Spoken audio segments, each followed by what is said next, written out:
দেখো বন্ধুরা, আজ থেকে করবো অ্যাক্টিভিটি 4। এখানে বলেছে যে ফার্স্ট যেটা আর কি আছে, দেখো, I have already done the job. আমি অলরেডি কাজটি করেছি। তো এই যে অলরেডি ওয়ার্ডটা অ্যাডভার্বের মধ্যে কোন কার মধ্যে রয়েছে? অ্যাডভার্ব অফ টাইম, সময়ের মধ্যে রয়েছে। দেখো সেকেন্ডটা, Bappa can go anywhere for his work. Bappa তার কাজের জন্য যেখানে খুশি সেখানে যেতে পারে। এনিহোয়ার, অফকোর্স কি হবে এটা? Adverb of place.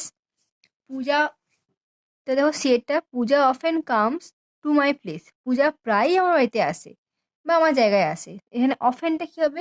Adverb of frequency. আর D, Nargis sings sweetly. Nargis খুব মিষ্টিভাবে গান করে, যে সুইটলি, এটা কি হবে? না, অ্যাডভার্ব অফ ম্যানার। 4 নম্বরটা হবে ম্যানারে হবে। তারপর দেখো করবো আমরা অ্যাক্টিভিটি 5। এখানে ফার্স্টেরটা বলেছে কি, as he was not there I spoke to his brother. যেহেতু সে সেখানে ছিল না, আমি তার ভাইয়ের সাথে কথা বলেছি। এবার এখানে হয়েছে যে ক্লজের তলায় কোনটা সাবঅর্ডিনেট কোনটা প্রিন্সিপাল, এবং যতটা সাবঅর্ডিনেট আছে আর কি, তো সেটা কোন ভাগের মধ্যে পড়ছে সেটা দেখাতে হবে। স্বাভাবিক সাবঅর্ডিনেট ক্লজ কীভাবে শুরু হয়? না, সাবজেক্ট ভার্ব থাকলেও তেমনভাবে মিনিং থাকে না। আর কি না, কনজাংশন মানে এরকম টাইপের ওয়ার্ড দিয়ে শুরু হয়। এবার দেখো এখানে শুরু হচ্ছে কি, অ্যাজ হি ওয়াজ নট দেয়ার। এইটা, এতটা হচ্ছে কি সাবঅর্ডিনেট ক্লজ। এই সাবঅর্ডিনেট ক্লজের মধ্যে কোন ভাগের মধ্যে পড়ছে? এটা হচ্ছে অ্যাডভার্বিয়াল ক্লজ। অ্যাডভার্বিয়াল ক্লজের মধ্যে পড়ছে। এবার এটা দেখো, বিয়েটা, the house where Nazrul was born is in Churulia. বাড়িটা যেখানে কিনা নজরুল জন্মগ্রহণ করেছিলেন, সেটা কোথায়? না, চুরুলিয়াতে। তাহলে এখানের মধ্যে হোয়ার থেকে বর্ন পর্যন্ত হবে কি সাবঅর্ডিনেট অ্যাডভার্বিয়াল ক্লজ, জায়গার কথা বলা হয়েছে। এবার এখানে কিন্তু অনেকে অ্যাডজেক্টিভ ক্লোজও করে দিতে পারে, কারণ কি বাড়িটার যে দোষ বিচার করার জন্য, কিন্তু এটা হবে কি অ্যাডভার্বিয়াল ক্লজ। সি এরটা, she said that she would return soon. She said, এবার দেখো নাউন ক্লজ চেনা সব থেকে বড় ভালো উপায় কি, মানে ভার্বকে প্রশ্ন করবে। সি সেড, সে বলল, সে কি বলল?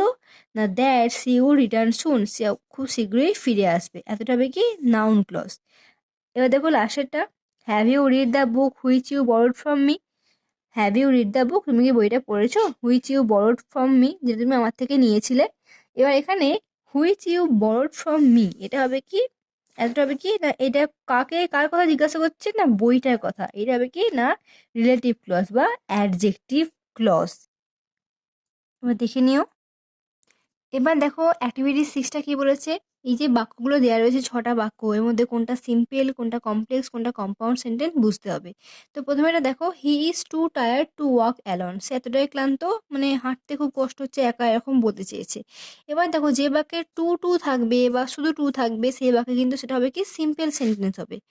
এবার দেখো দুয়েরটা, I have a friend who lives in Mumbai. আমার একটা বন্ধু আছে যেটা, যে কিনা মুম্বাই থাকে।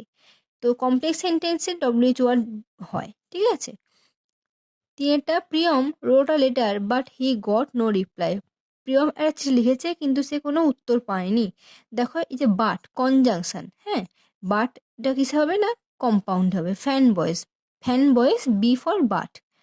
চারটা দেখো, being ill I could not attend school. অসুস্থ হওয়ার কারণে আমি স্কুলে অ্যাটেন্ড করতে পারিনি। তো এই যে আইএনজি ফর্ম থাকে, বিইং, হ্যাভিং, ভার্বের ফার্স্ট ফর্মের সঙ্গে আইএনজি এরকম থাকলে সেটা হবে কিসে? সিম্পলে।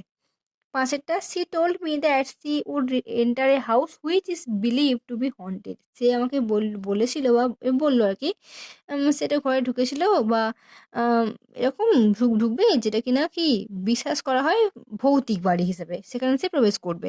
তো এইখানটা হবে কি, না, এই বাক্যটা হবে কমপ্লেক্স, সেখানেও ডব্লিউএইচ ওয়ার্ড আছে।